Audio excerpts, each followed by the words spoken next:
ठीक है। इसके बाद बचा क्या हमारे पास, हाँ जेड अपॉन हाँ जेड अपॉन एन, ठीक है। इसको जब हम सॉल्व करते हैं पूरे को सारी वैल्यू पुट करने के बाद तो ये आता है 2.2 इंटू 10 टू द पावर 7, ठीक है, Z upon n metre per second. 2.2 into 10 to the power 6,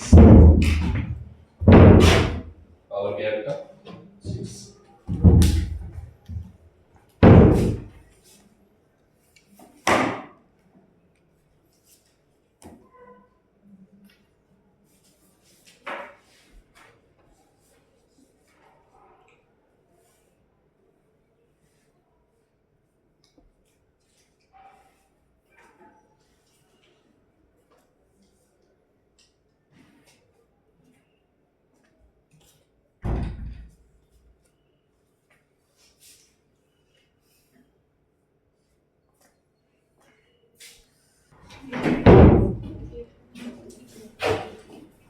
देखो हमारी दो चीजें इंपॉर्टेंट थी जो मैंने आपको बता दिया है, और ये आपके लिए भी इंपॉर्टेंट है कि आप इसी चीज को याद रखो, क्योंकि सब चीजें तो याद नहीं कर पाओगे। पहली चीज क्या थी, रेडियस। रेडियस क्या थी बेटा, nth ऑर्बिट की रेडियस क्या थी 0.529 into 10 to the power, youngest form में लिख देंगे, ठीक है, n स्क्वायर अपॉन जेड, ठीक है। यहां से हमने देखा था आर एन जो था डायरेक्टली प्रोपोर्शनल किसके था, n स्क्वायर अपॉन जेड, ये बस याद रखना है, याद रखोगे, ठीक है। और ये वैल्यू न्यूमेरिकल्स के याद रखना, और इन्हीं दोनों से हमारा काम हो जाएगा। वेलोसिटी क्या है बेटा, वेलोसिटी क्या है Vn is equals to 2.2 into 10 to the power 6 z upon n, और Vn जो आया है क्या है z upon, क्लियर है बात, याद रखोगे। तो दोनों नोट पॉइंट डाल के जो आपको याद करने वाले हैं उनको लिख दो जल्दी से तेजी में। नेक्स्ट पॉइंट है हमारे पास थर्ड, कौन है, एंगुलर वेलोसिटी, इसको हमने क्या नाम दिया है, ओमेगा, ठीक है। सर्कुलर मोशन करते हुए ऑब्जेक्ट पे, ठीक है, v is equals to r omega, तो ओमेगा इज इक्वल्स टू क्या आएगा v अपॉन r, ठीक है। v की वैल्यू पुट कर दो और r की वैल्यू पुट कर दो। सर ओमेगा की न्यूमेरिकल वैल्यू आएगी, हाँ आएगी, but we are not going on the that value, मतलब सॉल्व करने के बाद जो वैल्यू आएगी उसको हम नहीं रख रहे हैं, ठीक है। हम एक प्रोपोर्शनलिटी वैल्यू पे जा रहे हैं, ठीक है। तो v और r की वैल्यू को अगर हम देखें तो v किसके प्रोपोर्शनल है बेटा, z अपॉन n के, ठीक है, और r किसके प्रोपोर्शनल है, n स्क्वायर अपॉन z के। सो फाइनली हमें यहां से पता चलेगा, क्या पता चलेगा, z स्क्वायर अपॉन n, याद रखोगे, बोलो।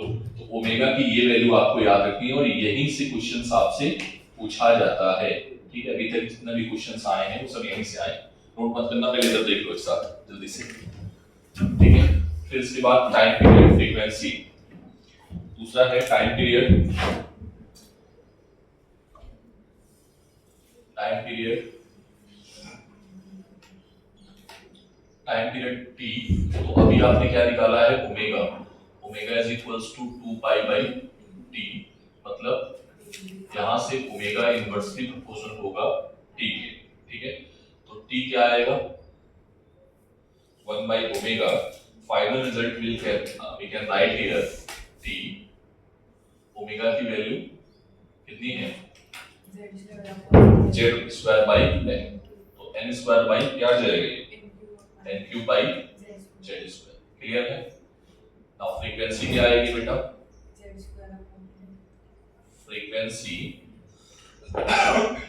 फ्रीक्वेंसी आएगी 1 upon time period means z square by n cube, ठीक है। बोलो इसके बाद 6.6 नेक्स्ट पॉइंट क्या है,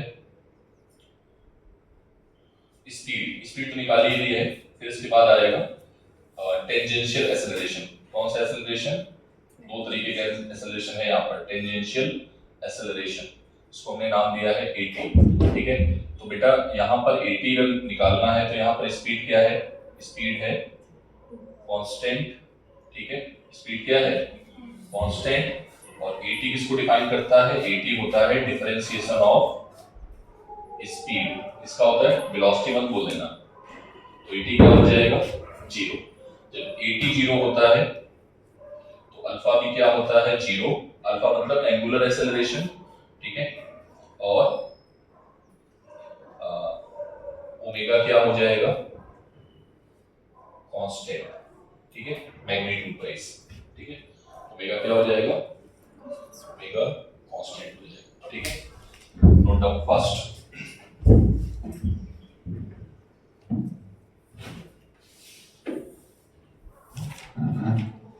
अच्छा, ओमेगा कांस्टेंट है तो नाइन्थ पॉइंट क्या हो जाएगा? टॉर्क। लगने वाला जो टॉर्क है I इंटू अल्फा होता है। ठीक है, tau is equals to I into alpha, तो क्या हो जाएगा? ये लगने वाला टॉर्क भी 0। कितने पॉइंट हो गए? 9। लीजिए करो।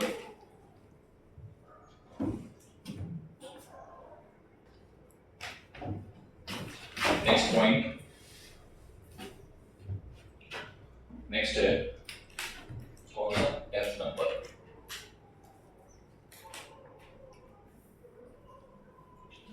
F नंबर है सेंट्रीपिटल एक्सेलरेशन और angular acceleration. Centripetal acceleration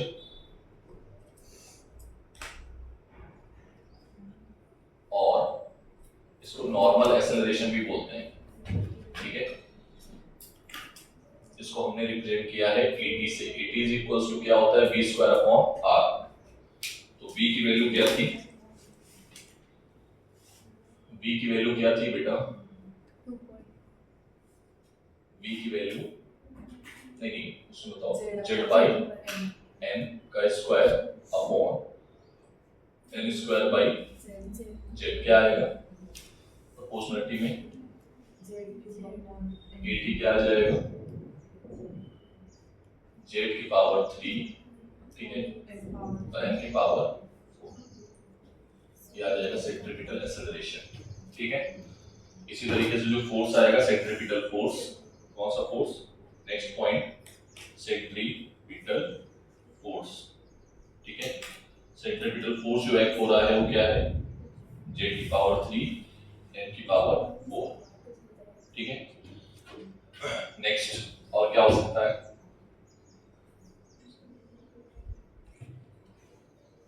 momentum. ठीक है, तो मोमेंटम क्या होगा बेटा? नेक्स्ट क्वांटिटी है मोमेंटम। मोमेंटम का फॉर्मूला क्या होता है? P is equals to m into b। तो P is directly proportional to b, मतलब z by n। क्लियर है? नेक्स्ट मोमेंटम हो गया। Angular momentum, next point, angular momentum क्या होता है formula? L is equals to mvr। ठीक है, L की वैल्यू क्या है? ये तो कांस्टेंट आना चाहिए। क्या आएगा? m। b की वैल्यू क्या थी? z बाई n, और ये क्या है? n square by z। तो हाँ, तो ये कांस्टेंट ही आएगा। z से z कैंसिल, डायरेक्टली प्रोपोर्शनल क्या आ जाएगा? n। ठीक है, और बताओ। एंगुलर मोमेंटम हो गया, अब आते हैं एनर्जीज पे। ठीक है, मैग्नेटिक फील्ड, मैग्नेटिक मोमेंट और देख लेते हैं। मैग्नेटिक फील्ड, नेक्स्ट पॉइंट देख लेना कौन कौन से। Is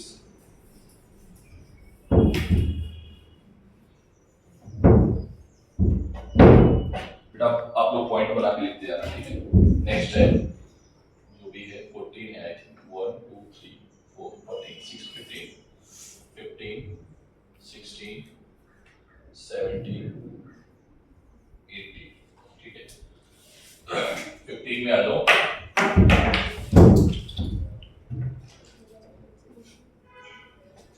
15 point magnetic field. बेटा अगर हम बात करते हैं इलेक्ट्रॉन एक लूप में घूम रहा है, सर्कुलर लूप में, ठीक है, तो मैग्नेटिक फील्ड का फॉर्मूला क्या होता है? I अपॉन 2r है ना, ये ना mu naught upon I into 2r। तो हमें करंट भी निकालनी है इसमें, ठीक है, तो पहले करंट ही निकाल लेते हैं। पहले क्या निकाल लेते हैं? ऑर्बिटल करंट, ठीक है, ऑर्बिटल करंट ये सब निकाल चुके हो तुम, पता है ये वाली चीज जो है ना, इधर सुनो बेटा, सर ये कहां पर निकलवाई है आपने?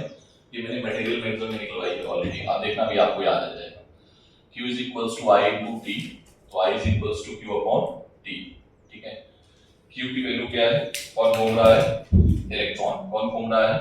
इलेक्ट्रॉन। और T क्या है? टाइम पीरियड, ठीक है। तो टाइम पीरियड का फॉर्मूला क्या होता है? लो, टाइम पीरियड का फॉर्मूला 2 पाई या उस फॉर्मूले बताओ, n वाले बात में n क्यूब बाई समथिंग क्या था?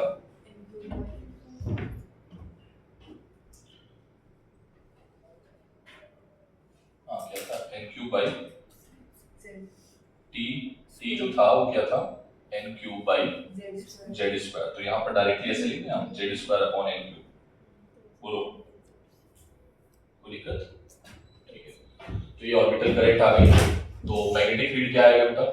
करंट की डायरेक्टली प्रोपोर्शनल है, मतलब z square by n cube, ठीक है। ऑर्बिटल करंट हो गई। अब मैग्नेटिक मोमेंट का फॉर्मूला क्या होता है? I into A, याद है क्या होता है magnetic moment? Magnetic moment M is equals to I into A, ठीक है। I और A ध्यान से देखना, M I और A की जगह पे क्या लिख सकते हैं? I R square. तो M क्या आ जाएगा बेटा? I R square. बोलो क्या है? I Z square upon N cube into R की value N square upon Z, मतलब N की पावर 4 अपॉन Z स्क्वायर, ठीक है। तो M भी किसके इक्वल आ गया? N की। तो M जो है बेसिकली ये जो है ना, ये दोनों एक ही बातें थी, अगर आपको याद हो। मैग्नेटिक मोमेंट जो था बेसिकली एंगुलर मोमेंट मैग्नेट्रॉन पे डिपेंड कर रहा था, इसका नाम आगे चल के मैग्नेट्रॉन पड़ा था, अगर आपको याद है, ठीक है। नहीं याद है कोई बात नहीं, ठीक है। मैग्नेटिक मोमेंट हो गया, और कौन से पॉइंट बचे? एनर्जी वाले पॉइंट हम सेपरेटली लिखेंगे। मैग्नेटिक फील्ड बेटा n की पावर 5 आ रही है, r की वैल्यू नहीं पुट की, देखो यहां पे गलती हो गई, r है ना, तो r की वैल्यू क्या आएगी? r upon z, r square upon z, तो ये क्यूब हो जाएगा और ये हो जाएगा 5, ठीक है। मैग्नेटिक मोमेंट हो गया, एंगुलर मोमेंटम हो गया। छोटा सा क्वेश्चन कराएंगे, जल्दी करो दीजिए।